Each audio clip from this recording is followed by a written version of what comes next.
Shalom, saudara kasih dalam Tuhan. Selamat pagi. Kita bersyukur hari ini diberikan hari yang baru untuk boleh kita nikmati kembali bersama dengan Tuhan. Bertemu kembali dengan saya dalam channel Sate Kristen. Saudara, sebelum kita merenungkan firman Tuhan, mari kita berdoa terlebih dahulu. Bapa di sorga, terima kasih untuk hari yang baru yang Tuhan berikan buat kami, untuk kehidupan yang baru yang Tuhan sediakan, untuk kami boleh jalani hari ini kembali bersama dengan Tuhan, menikmati kasih dan pemeliharaan Tuhan. Tuhan, berkati hidup kami, dan kami serahkan juga untuk perenungan firman-Mu pada saat ini. Dalam nama Tuhan Yesus, kami berdoa dan kami mengucap syukur. Amin. Saudara, perenungan kita hari ini bertema keindahan sorga. Saudara kasih dalam Tuhan, sorga ada tempat yang dirindukan oleh semua manusia. Setiap kita tentunya ketika kita meninggal nanti, kita ingin berada di tempat ini. Menurut Kamus Besar Bahasa Indonesia, sorga diartikan sebagai alam akhirat yang membahagiakan, kayangan atau sorga loka. Di dalam kitab Wahyu pasal 21 dan 22, kita menemukan kekayaan, keindahan, dan pengharapan akan sorga. Sorga digambarkan sebuah kota yang mulia, yang terbuat dari emas yang berkilauan, suatu tempat dengan dinding-dindingnya yang terbuat dari batu permata yang indah. Kota itu dipenuhi dengan kilauan batu yang berharga dan permata kristal yaspis. Oh, sungguh luar biasa. Rasul Yohanes mendapat kehormatan untuk melihat dan melaporkan mengenai kota sorgawi yang dicatat dalam kitab Wahyu. Rasul Yohanes menyaksikan bahwa sorga penuh dengan kemuliaan Allah. Saudara, hal yang perlu dicatat tentang sorga adalah apa yang tidak ada dan apa yang ada di sana. Hal-hal yang tidak ada di sana ialah di sana tidak ada lagi air mata, tidak ada kesedihan, tidak ada lagi kesakitan, kegelapan, orang yang berdosa, nafsu, kejahatan, tempat-tempat pemujaan, bahkan tidak ada matahari dan bulan, tidak ada malam, karena kemuliaan Tuhan akan menerangi sorga, dan tentunya tidak ada lagi kematian. Dan yang ada di sorga ialah di sana terdapat pohon kehidupan, terdapat sungai dari air kehidupan, ada tahta Allah dan tahta anak domba yang berdiri megah. Di sana ada orang-orang kudus dari segala bangsa, suku bangsa, dan bahasa berkumpul untuk memuji dan memuliakan Allah setiap saat. Mereka bernyanyi dan menyembah Allah tanpa kenal lelah. Di sorga tidak akan ada lagi air mata, tak ada lagi kesakitan, dan tidak ada lagi penderitaan. Tetapi yang terpenting ialah sorga ada tempat di mana Kristus Tuhan itu ada. Sorga ada persekutuan yang kekal antara Allah dengan manusia. Sorga adalah tempat di mana kita menikmati Allah seutuhnya dan menyembah Dia dengan sempurna. Kita akan berhadapan muka dengan domba Allah yang mengasihi kita dan telah mengorbankan dirinya sendiri supaya kita dapat menikmati kehadirannya di dalam sorga untuk selama-lamanya. Saudara, di sorga semua akan berbahagia, dan kebahagiaan itu sungguh tak terbayangkan, dan kita akan menikmati sukacita yang tidak akan berakhir. Dan musuh yang menakutkan bagi manusia, yaitu kematian, tidak akan ada lagi.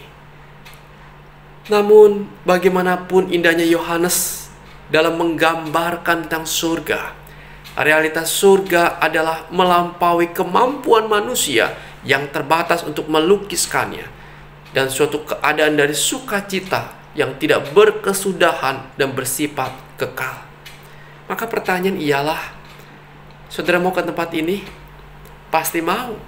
Sekarang atau nanti? Kalau itu haknya Tuhan tentunya. Tapi yang pasti ialah jalan ke sorga cuma ada satu, yaitu melalui Tuhan kita, Yesus Kristus. Di dalam Injil Yohanes 14 ayat yang ke-6 dikatakan dengan jelas sekali. Kata Yesus kepadanya, "Akulah jalan dan kebenaran dan hidup. Tidak ada seorang pun yang datang kepada Bapa kalau tidak melalui aku." Karena itu bersyukurlah kalau kita sekarang sudah memiliki Kristus di dalam kehidupan ini. Nama kita sudah tercatat dalam buku kehidupan. Kapanpun kita dipanggil pulang oleh Tuhan, kita pasti masuk ke surga. Tetapi kalau belum, atau kalau masih setengah-setengah, mari kita datang kepada Tuhan, datang kepada Kristus, dan menerima Kristus sebagai Tuhan dan Juru Selamat kita secara pribadi. Janji Tuhan ialah bahwa setiap orang yang percaya dan mengaku Yesus sebagai Tuhan, maka dosa akan diampuni dan ia akan mendapatkan hidup yang kekal. Saudara kasih dalam Tuhan, inilah pengharapan kita bahwa kesulitan dan pergumulan yang kita alami saat ini di tengah-tengah dunia ini hanya bersifat sementara. Karena itu jangan kita menyerah kepada keadaan yang sedang kita alami saat ini, tetapi sebaliknya kita harus terus maju dan bersemangat untuk hidup memuliakan nama Tuhan. Seperti yang dikatakan oleh Rasul Paulus dalam 2 Korintus 5 ayat 1-7.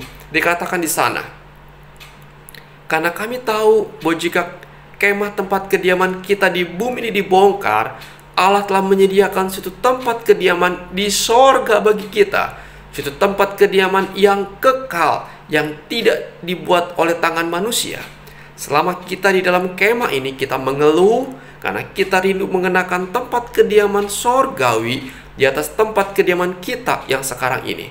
Sebab dengan demikian kita berpakaian dan tidak kedapatan telanjang. Sebab selama masih diam di dunia ini, kita mengeluh oleh beratnya tekanan karena kita mau mengenakan pakaian yang baru itu tanpa menanggalkan yang lama, supaya yang fana itu ditelan oleh hidup. Tetapi Allah lah yang justru mempersiapkan kita untuk hal itu dan yang mengaruniakan roh kepada kita sebagai jaminan segala sesuatu yang telah disediakan bagi kita. Maka oleh karena itu, hati kami senantiasa tabah meskipun kami sadar selama kami mendiami tubuh ini, kami masih jauh dari Tuhan. Sebab hidup kami ini adalah hidup karena percaya, bukan karena melihat. Saudara, inilah pengharapan kita. Penderitaan, kesulitan yang sedang kita alami saat ini bersifat sementara. Karena itu kita harus tabah, harus kuat, harus bersemangat. Karena pengharapan kita di depan ialah kita akan menikmati kehidupan yang kekal bersama dengan Tuhan di dalam kebahagiaan yang abadi, yaitu di sorga, di mana Tuhan ada di sana. Dan di sana kita akan menikmati suatu kebahagiaan yang tak terbayangkan oleh pikiran kita. Saudara, inilah jaminan dari Tuhan buat kita. Suatu tempat yang Tuhan sediakan untuk kita menikmatinya di dalam Kristus Tuhan kita. Saudara, mari kita terus berjuang di dalam kehidupan ini. Dan kiranya keindahan sorga ini mendorong kita semua untuk hidup lebih giat lagi bagi Tuhan. Kiranya renungan ini memberkati saudara sekalian. Mari kita berdoa. Bapa di sorga, terima kasih. Firman-Mu Tuhan mengatakan kepada kami, begitu indahnya Tuhan keadaan sorga. Dan kami ingin berada di sana. Dan kami sungguh bersyukur Tuhan, bila mana Engkau sudah menyediakan buat kami, bagi kami sudah percaya kepada Engkau. Tuhan, biar pengharapan ini mendorong kami untuk kami tetap bersemangat, tetap teguh dalam iman kami, dan kami hidup buat Tuhan. Dan biarlah kami yang belum Tuhan, biar kami boleh sungguh-sungguh mempercayai Engkau sebagai Tuhan dan Juru Selamat kami. Sebab jalan keselamatan menuju sorga hanya lewat Engkau saja. Terima kasih ya Tuhan. Kami berdoa Tuhan seluruh anak-anak-Mu Tuhan, dan berbagai aktivitas mereka pada hari ini Tuhan, biar Engkau boleh menyertai mereka. Tuhan, pimpin mereka yang bekerja ke kantor, Kau sertai ya Tuhan, Kau memberkati. Bagi mereka Tuhan bekerja di ladang Tuhan, di gereja, Engkau juga memberkati ya Tuhan, memberikan hikmat dan pimpinan Tuhan. Bagi mereka yang bekerja Tuhan sebagai supir, sebagai buruh, Engkau juga berkati ya Tuhan. Tuhan, tolong kami serahkan anak-anak-Mu dalam tangan Tuhan. Berbagai pergumulan mereka hadapi, Engkau kuatkan iman mereka ya Tuhan. Engkau teguhkan hati mereka untuk tetap bersandar, percaya kepada Engkau, sebab Engkau baik dan Engkau sungguh baik adanya. Yang sakit, biar Tuhan boleh jamah, Tuhan pulihkan, Tuhan sembuhkan. Mereka bergumul di masalah ekonomi Tuhan, Engkau juga boleh buka jalan, Engkau mencukupkan apa yang mereka perlukan. Tuhan tolonglah. Tuhan Yesus, bagi mereka yang bergumul, Tuhan menanti akan keturunan dalam rumah tangga mereka, Engkau juga memberkati Tuhan, memberkati kandungan mereka, memberkati rahim mereka ya Tuhan, supaya mereka boleh mendapatkan keturunan bagi keluarga mereka. Tuhan, kami bersyukur dan kami menyerahkan, kami berharap akan segala sesuatunya hanya kepada Engkau saja. Bapa, ini doa kami, ini seru dan pengharapan kami. Di dalam nama Tuhan Yesus, Tuhan dan Juru Selamat kami yang hidup, kami berdoa dan kami mengucap syukur. Amin. Selamat pagi saudara, selamat beraktivitas, dan Tuhan Yesus memberkati saudara sekalian.